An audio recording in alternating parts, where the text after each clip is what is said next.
At 6:40 in the morning, a crane deposits a neon blue porta-potty on the exact center of my front lawn like it is some kind of royal monument. The hydraulic whine wakes me from a dead sleep, and I stumble to my window just in time to see the mechanical arm lower this plastic throne onto my grass with all the ceremony of a moon landing. A laminated sign is zip-tied to the door that reads Community Comfort Station - sponsored by HOA. The thing is positioned so perfectly in the center of my lawn that I know someone measured. By 7 o'clock, joggers are waving at me like I am running some kind of public service. A stranger in reflective shorts jogs up my driveway and asks if I validate parking. Another woman in a visor asks if there is a line. At 7:10, I am already on the phone with a tow company, still in my bathrobe, watching a golden retriever sniff around the base of this monstrosity. My name is Victor Hale, and I am the quiet guy in Willowmere Oaks, a subdivision where the HOA newsletter has both a gossip column and a prayer list. I work nights editing technical manuals for aerospace companies and spend my days avoiding conversations about mulch, mailbox styles, and the correct shade of beige. Our neighborhood antagonist is Mara Yates, the HOA president with hair like a weaponized bob, perfectly shellacked into submission, and a Fitbit calibrated to detect non-compliant house paint from 50 yards away.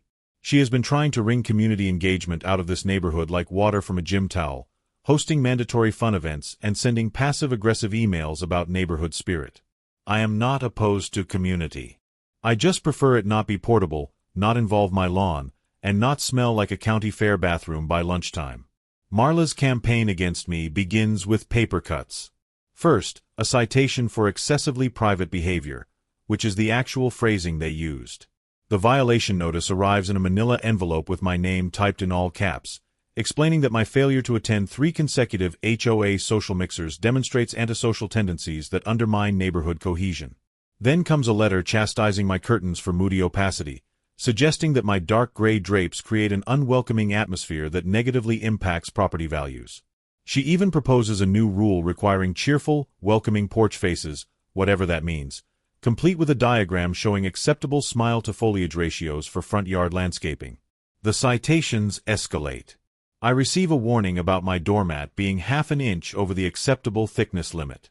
Another notice complains that my car, a completely normal sedan, is parked facing the wrong direction in my own driveway, creating visual discord. When I ignore these absurdities, Marla starts attending the monthly meetings with a binder labeled Problem Properties, and mine is the only address on the tab.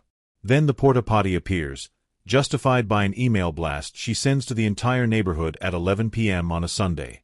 The message explains that due to the upcoming Willowmere Fun Run and a lack of accessible facilities, the HOA has partnered with Yates Family Events, which is conveniently her cousin's company, to place a temporary unit on Lot 22's underutilized green space. Lot 22 is my lawn. Underutilized because it is, in fact, a lawn, which is literally what lawns are supposed to be. When I question this decision, Marla shows up at my door at 8 in the morning wearing her HOA president's sash like a beauty pageant winner. She replies with a smile that could cut glass that my grass does not contribute to neighborhood wellness initiatives. She installs caution tape around the porta-potty in a perfect square and a plastic chain with tiny flags as if my hydrangeas are some kind of crime scene or archaeological dig site. By noon, 2 teenagers are filming a TikTok dance video on my so-called comfort station, using the roof as a stage. A delivery driver mistakes my driveway for a staging area and parks his truck there for 20 minutes. The smell goes from new plastic to county fair funnel cake stand bathroom by the afternoon. A line actually forms at one point, and someone leaves a thank you note on my mailbox. I pull the rental paperwork off the unit, which is conveniently displayed in a plastic sleeve attached to the side. It is billed to the HOA with my address listed as the service site and a weekly rental fee that makes my eyes water. I notice an emergency number on the contract and, more importantly, a section titled Property Owner Consent required that is completely blank. No signature, no date, nothing. I also notice something else interesting. At 2 in the morning, after hours of searching through municipal code websites and county ordinances, I discover the town ordinance on unauthorized placement of sanitation devices on private residential parcels. Section 8-4-12 is very clear. You need the property owner's written consent, a permit from environmental health, proof of service arrangements, and compliance with setback requirements from property lines and water sources. I have seen none of these things. I screenshot everything, save PDFs, and create a folder on my desktop labeled Evidence. I spend another hour digging and find that Marla's cousin's company, Yates Family Events, has had 3 previous violations for improper waste disposal and 1 pending lawsuit from a wedding venue.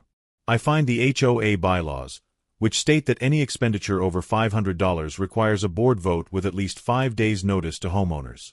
The porta-potty rental is $750 per week. I find no meeting minutes, no vote record, no notice. I email everything to the city at 2:45 in the morning.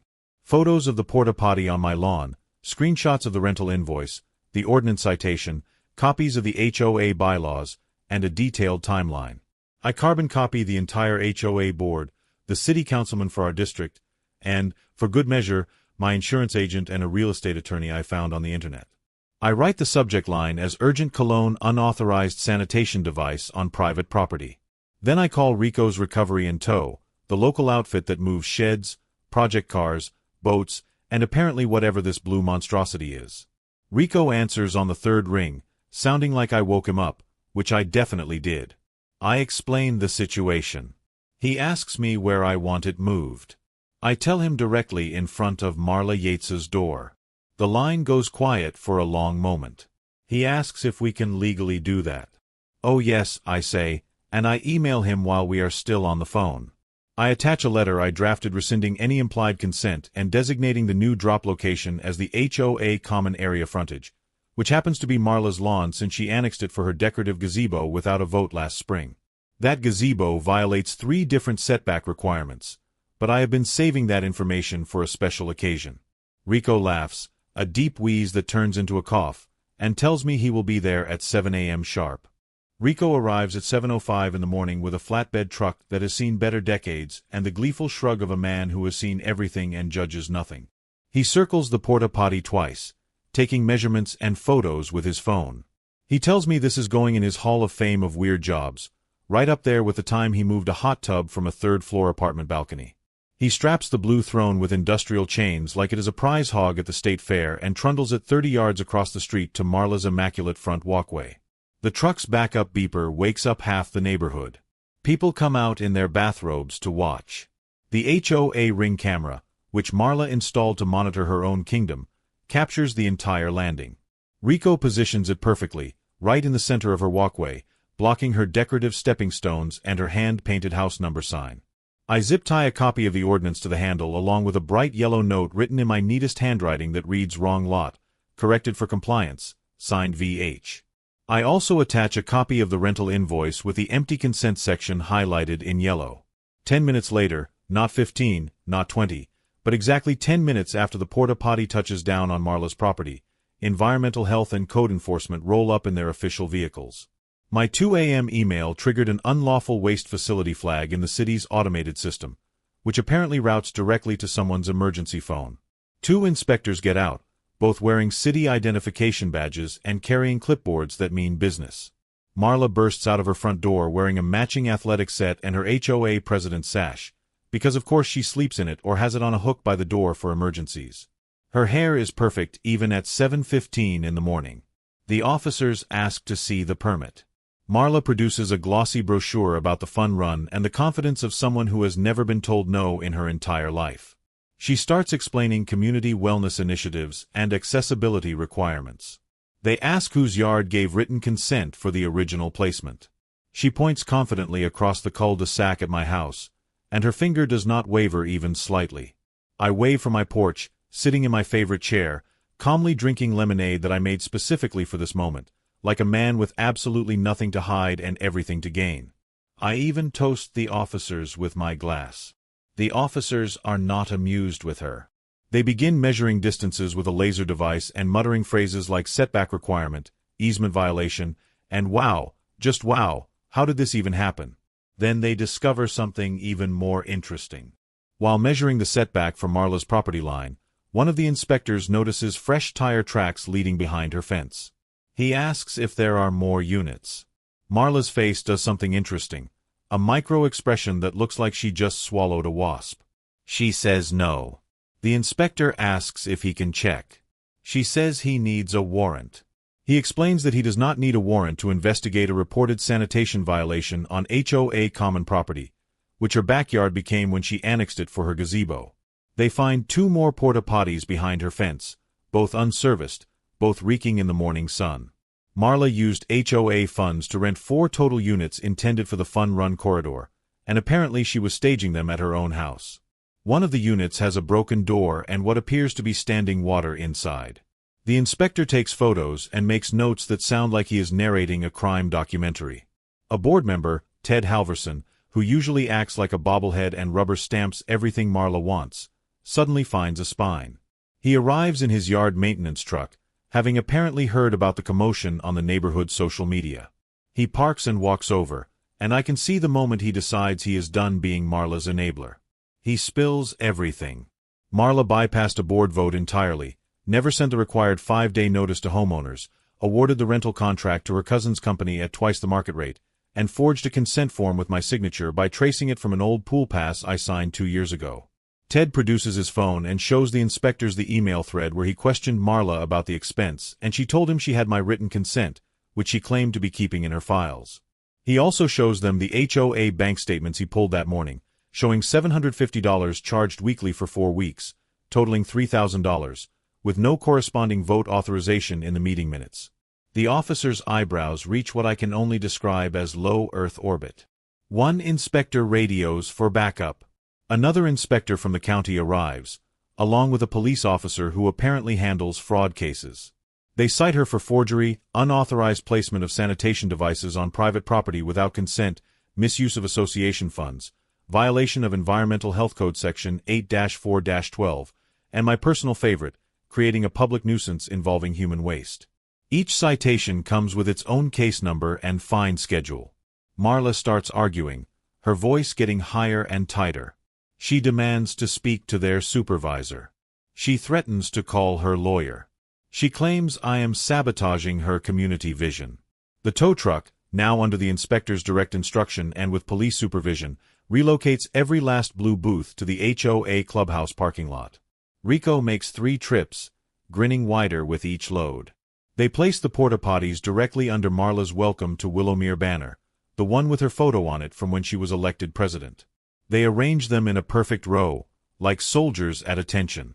The smell settles over her precious gazebo and the clubhouse like a curse from above, and within an hour, the neighborhood social media explodes with photos and commentary.